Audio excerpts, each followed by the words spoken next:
Obat ada dosisnya. Nah, sampean sama dokter suruh 3 kali sehari, minum 4 kali sehari ya bisa overdosis. Ya, seperti itulah. Intinya seperti itu. Jadi kenapa kok pakai ya hayu ini? Ini ada ceritanya. Jadi dulu ini dari kalamnya.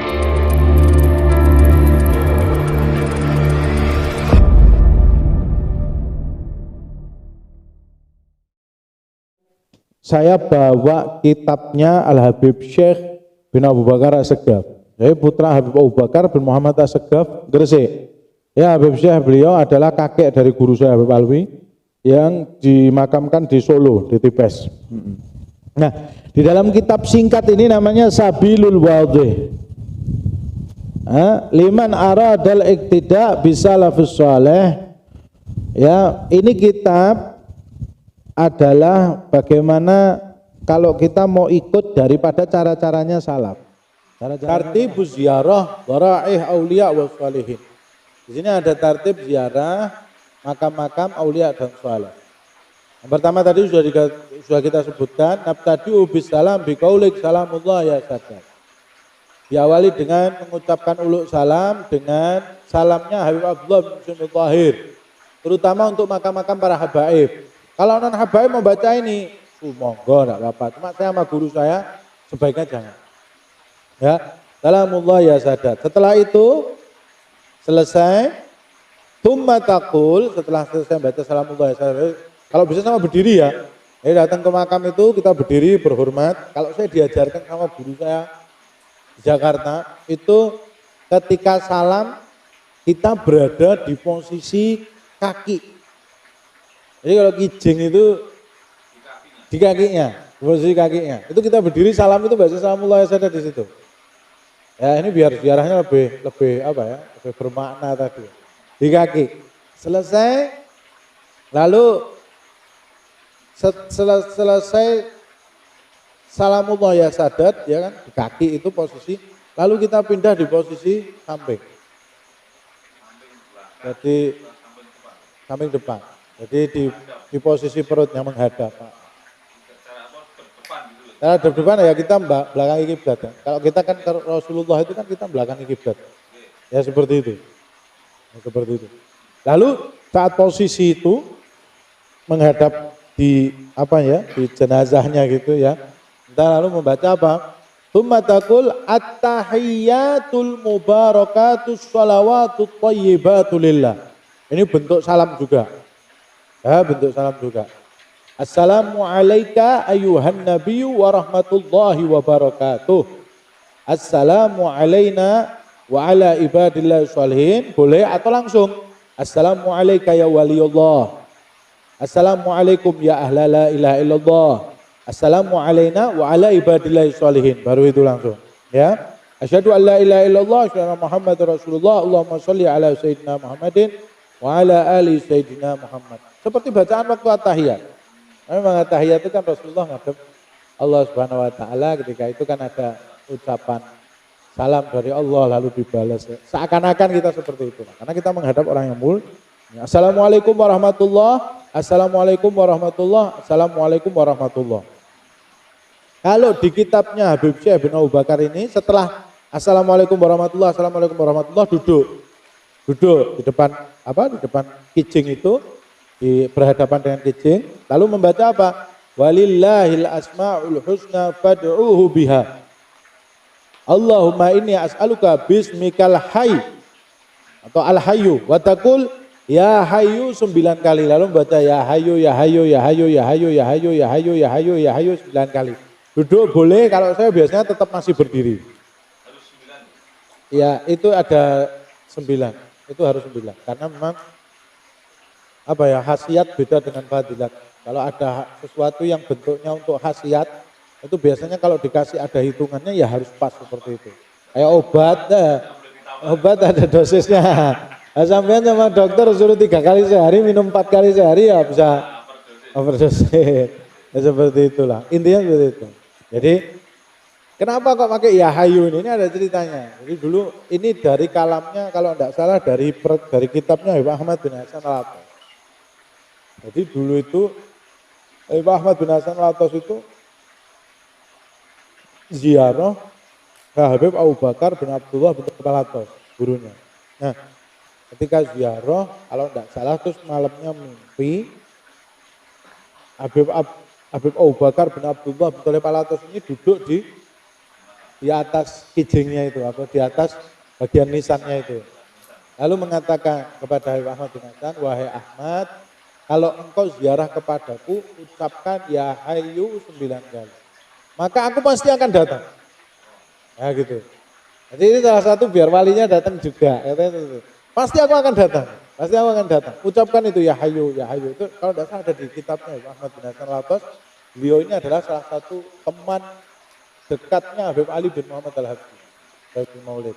Dan salah satu murid dari Habib Abu Bakar bin Abdullah Al-Attas juga. Kunci. Rahasia ini banyak tidak tahu. Ya itu orang-orang. Ini opo gitu. Habisnya kok moco ki opo? Ya Hayyu, ya Hayyu, ya Hayyu ini memang dari habaib. Ternyata ada apa?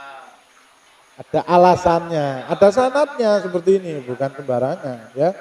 Lalu setelah membaca ya Hayyu 9 kali, kalau saya biasanya ada bacaan-bacaan tertentu, kalau ini di sini diajarkan lalu membaca Allahumma inni astahdiru ruhaniyata sahib hadzal dharih fahdurhu li innaka ala kulli syai'in qadir. Tsumma taqul, lalu berkata Allahumma inna wafaqna fi masyhadi walika hadza walana hajat walana matalib walana magasid walana amal amalnaha. Nas'aluka Allahumma an taqdiya lana al-hajat wa tu'ajjilana bil matalib wa tuballighana jami'al maqasid wal amal. Innaka sami'un qaribun mujibud da'wat wa ghadil hajat wa ghafirud dunubi wal khati'at innaka ala kulli syai'in qadir. Lalu baca surat ya Yasin. Summa tasra'u fi qiraatil Yasin. Lalu baca Yasin. Terus tahlil seperti biasa. Lalu tasbih, sholawat ala Nabi Muhammad SAW, ayatul kursi, suratul ikhlas 3 kali, muawwidzatain 2 kali. Lalu membaca doa wahbah atau wahbiyah. Di sini juga ada cara tahlilnya. Ada doa wahbahnya. Doa wahbah itu doa untuk kirim pahala bacaan Yasin kita, bacaan tahlil kita itu dikirim dengan cara doa wahbah. Nah, ini ada di sini nanti. Itu bisa ditunjukkan sama ya diberikan. Ini kalau gurunya tembus sampai 4.000 pos. Nah, itu nanti file PDF Kita berikan hadiah untuk ini nanti video sendiri apa gimana nanti? PDF, file PDF. File PDF. Oh iya siap. Kita masukkan ke deskripsi. Gitu.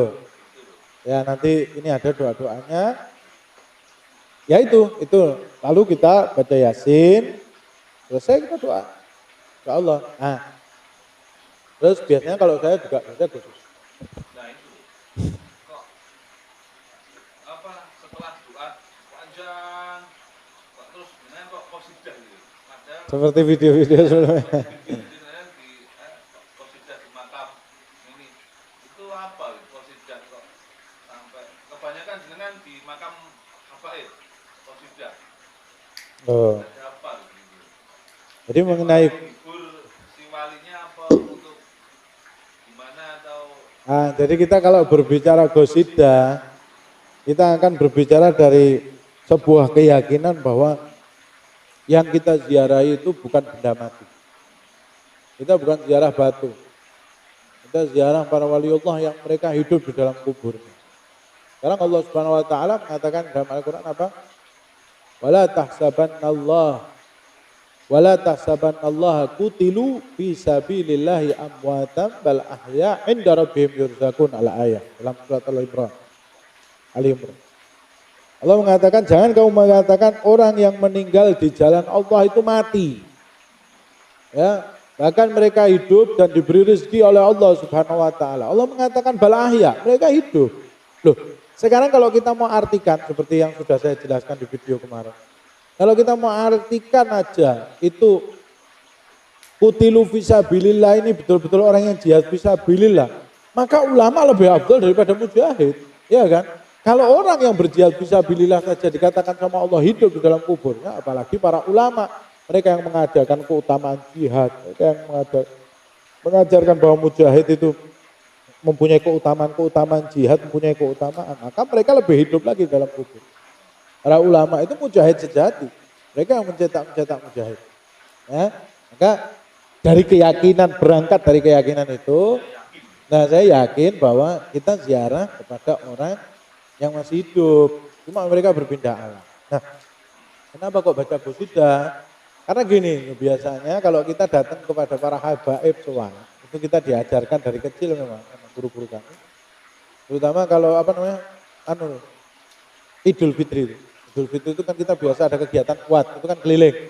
Kalau di Solo itu dulu kita pertama dari Masjid Riyad Wat sore itu, selesai kita ke rumahnya abahnya Habib Alwi, Kami Ali, lalu ke rumahnya Habib Syekh Asegaf, Habib Syekh AA, Habib Hussein Ali Idrus itu. Nah, nanti memang kalau para habaib itu ketika sowan kepada ulama di sana, habaib maupun bukan habaib, dianjurkan untuk membaca qasidah.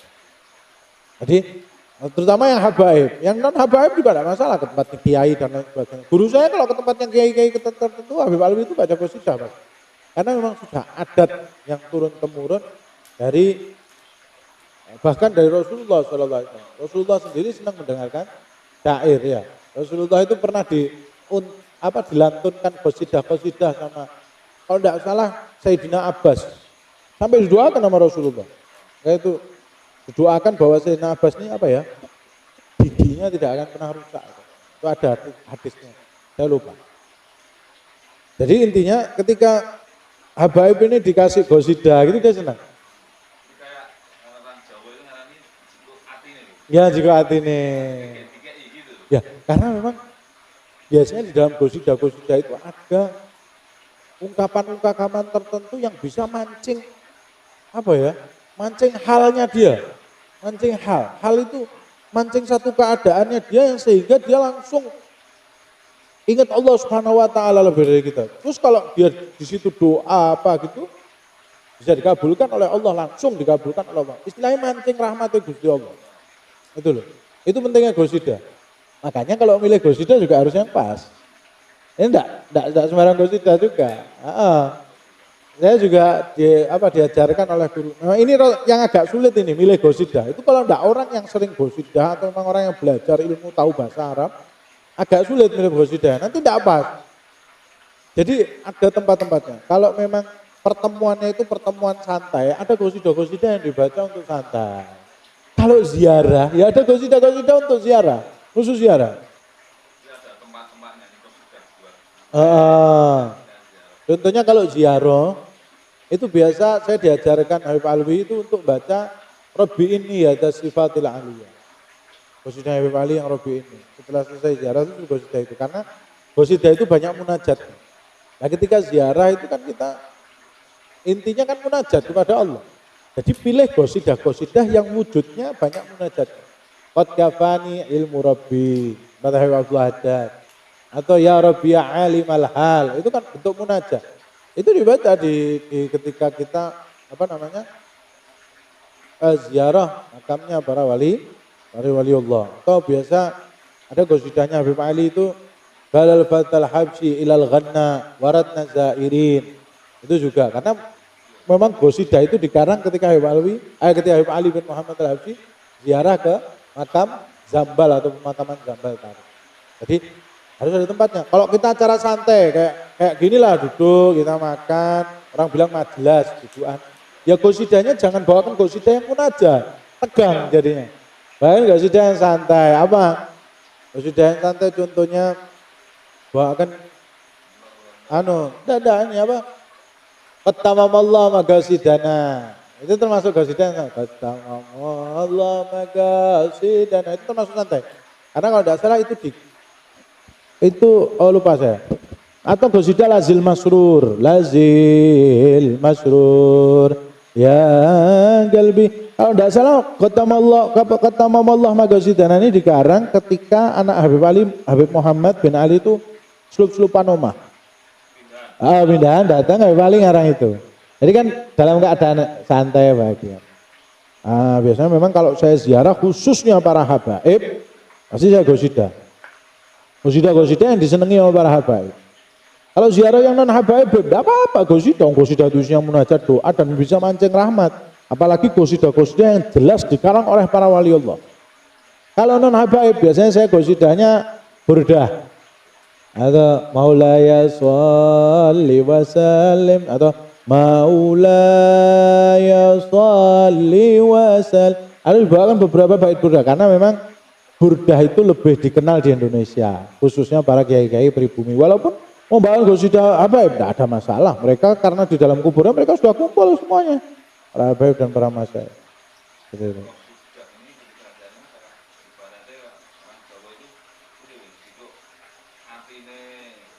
Iya.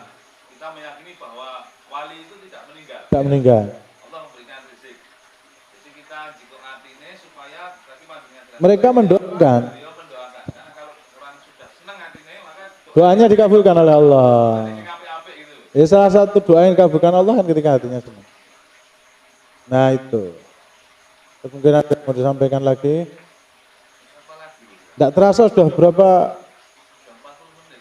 Wah, sudah cukup lama kita ngobrol ya.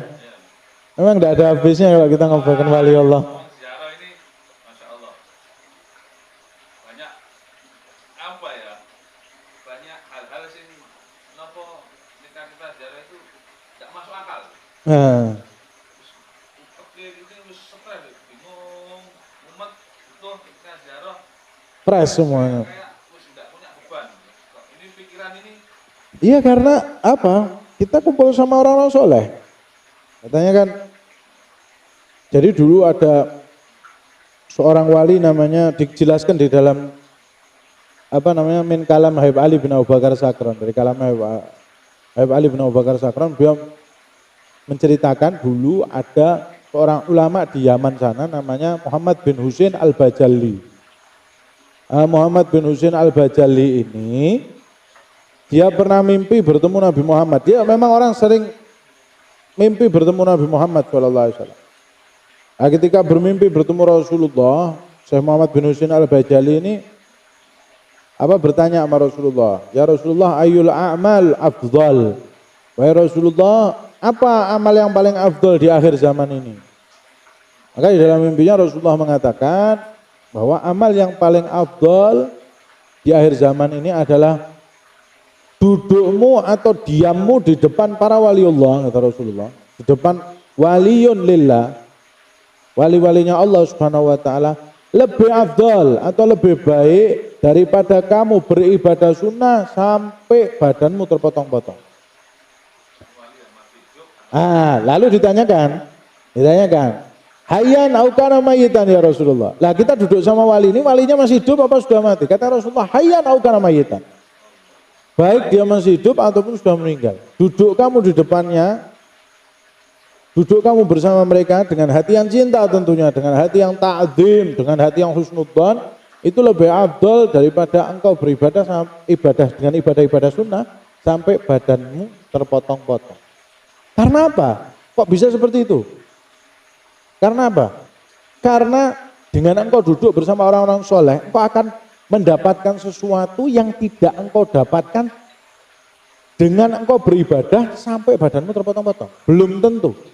Kamu sholat, contohnya kamu sholat sunnah umpama sampai ribuan kali. Ya, belum tentu kamu dapat magom dari Allah Subhanahu wa taala. Karena mungkin ketika kamu sholat masih dihinggapi dengan riya. Ya, dihinggapi dengan tidak ikhlas. Dihinggapi dengan ujub, bangga, wah saya bisa ibadah sebanyak ini. Tapi kalau dengan kau duduk dengan waliullah dan kamu itu benar-benar ikhlas di sana, ingin minta merasa kotor ya kan, saya ini duduk sama orang soleh karena saya merasa kotor, banyak dosa. Lah itu yang menyebabkan engkau mendapatkan sesuatu yang kadang tidak engkau dapatkan ketika engkau sholat sunnah sampai badan kamu terpotong-potong. Jangan sampai